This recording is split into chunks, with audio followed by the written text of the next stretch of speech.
नमस्कार मित्रांनो, आपले स्वागत आहे आपल्या हक्काच्या चॅनलवर द डेली पल्सवर. मी सचिन संघवी. मित्रांनो, विजय माल्याचे नाव घेताच तुमच्या समोर कोणते चित्र उभे राहते?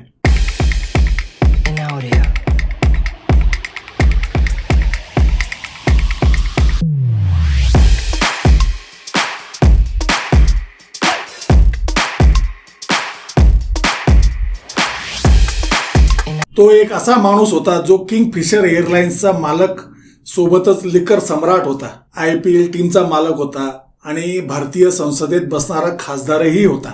पण आता तोच माणूस एका पॉडकास्टमध्ये सांगतो, मी गेली 32 वर्षे ब्रिटिश नागरिक आहे. मग प्रश्न असा आहे, तो भारतीय संसदेत दोनदा खासदार कसा झाला? भारतीय राज्यघटनेची थट्टा झाली का? काय त्याच्यासाठी संसद म्हणजे मोकळं मैदान होतं? फार गंभीर प्रश्न आहे मित्रांनो हा. विजय मल्ल्या एक श्रीमंत बिझनेसमन, किंगफिशर बिअरचा मालक आणि एक राजकारणी देखील.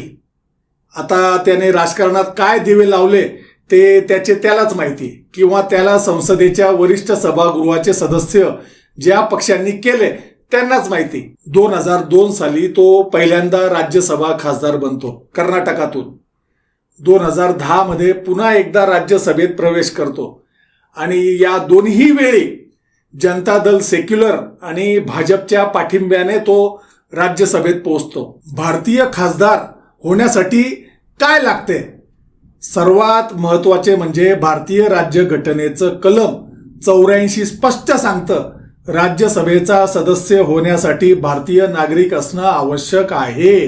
भारत ड्युएल सिटिझनशिप मान्य करत नाही. म्हणजेच जर एखाद्याने दुसऱ्या देशाचं नागरिकत्व घेतलं तर त्याचं भारतीय नागरिकत्व आपोआप संपतं. आता त्या पॉडकास्टमध्ये स्वतः विजय माल्या म्हणतोय, मी गेली 33 वर्ष ब्रिटिश नागरिक आहे. मला भारतात NRI म्हणून 180 दिवस राहण्याची परवानगी होती. आता त्या पॉडकास्टची क्लिप इथे दाखवू शकत नाही, पण तुम्ही ती क्लिप माझ्या फेसबुक अकाउंटवर बघू शकतात. म्हणजे तो 2002 पासून भारतीय खासदार होता, पण तोच म्हणतो की तो 1988 पासून ब्रिटिश नागरिक आहे. मग विचार करा, हे सत्य जर त्यावेळी उघड झालं असतं तर तो खासदार पदासाठी पात्रच नव्हता. आता याचे उत्तर कोण देणार? राहुल गांधी यांच्यावर कायम आरोप करणारी भाजपा की राहुल गांधी यांच्याकडे 2 देशांची नागरिकता आहे, पण भारताच्या सर्व कोर्टांमध्ये हे सिद्ध झालं आहे की राहुल गांधी हे फक्त भारताचेच नागरिक आहेत.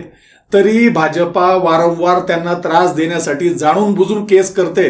ते आता या ज्या विजय माल्याला ते वारंवार 2दा निवडून देत होते, त्यांनी याचे उत्तर देणे आवश्यक नाही का? राजकारणाचं अंधार वास्तव्य समोर येत आहे. ही निवड झालीच कशी?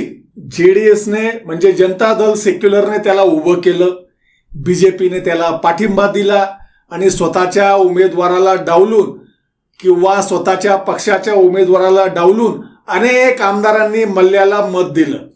2002 आणि 2010 दोन्ही वेळा हीच यंत्रणा राबवण्यात आली. एक उद्योगपती संसदेत पाठवायचा त्याच्या पैशामुळे की दुसऱ्या कोणत्या फायद्यामुळे? काय तो हाय प्रोफाईल दलाल होता का? हा प्रश्न तर निर्माण होतोच. मित्रांनो, निवडणूक आयोग, गुप्तचर संस्था, संसदीय चौकशी या सर्वांनी मल्ल्याच्या नागरिकत्वावर का प्रश्नचिन्ह उपस्थित केलं नाही? त्याचे पासपोर्ट कधी तपासले गेले का? काय तो स्वतःची ओळख लपवत होता का? की काही लोक ठरवून डोळे झाक करत होते? आज तोच माणूस इंग्लंडमध्ये आहे, भारतातून पळून गेला. बँकांचं 9,000 कोटींचं कर्ज थकलं, पण त्याच्यावर कोणताही अंतिम निकाल लागलेला नाही. 2016 मध्ये मोदी सरकार सत्तेत असताना मल्ल्या पळून जातो UKला.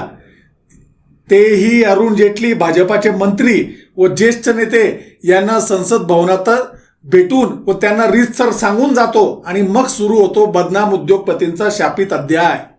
सरकार म्हणतं आम्ही काय करू, पण मल्ल्याला 2010 मध्ये खासदार बनवण्यात BJPचाही हात होता. हे सगळं माहीत असूनही सरकारने काय कार्यवाही केली? का 2016 पर्यंत मल्ल्या पूर्णपणे मोकळा फिरत होता? एक ब्रिटिश नागरिक भारतीय संसदेत बसतो, मतं घेतो, मतं देतो, धोरण ठरवतो भारताचे, पण त्याचं नागरिकत्व भारताचं नसतंच. हा कोणता खेळ चालू आहे भारतात? अरुण जेटली स्वतः सुप्रीम कोर्टाचे ज्येष्ठ वकील होते. क्षेत्रीय पक्षांनी व भाजपने पोचलेला हा अय्याश माणूस संविधानाच्या धज्ज्या उडवत होता व त्याचे हे सर्व गोरखधंदे क्षेत्रीय दल व भाजप लपवत होते. व त्यावेळेस सत्तेत असलेली काँग्रेस पण काय गोट्या गोट्या खेळत होती का, हा पण एक मोठा प्रश्न आहे. आज हा प्रश्न उपस्थित होतो की हा अपघात होता की व्यवस्थित केले गेलेले नियोजन होते. विजय माल्याचा खरा चेहरा आधीच उघड झालाय, पण आपली यंत्रणा ती अपयशी ठरली.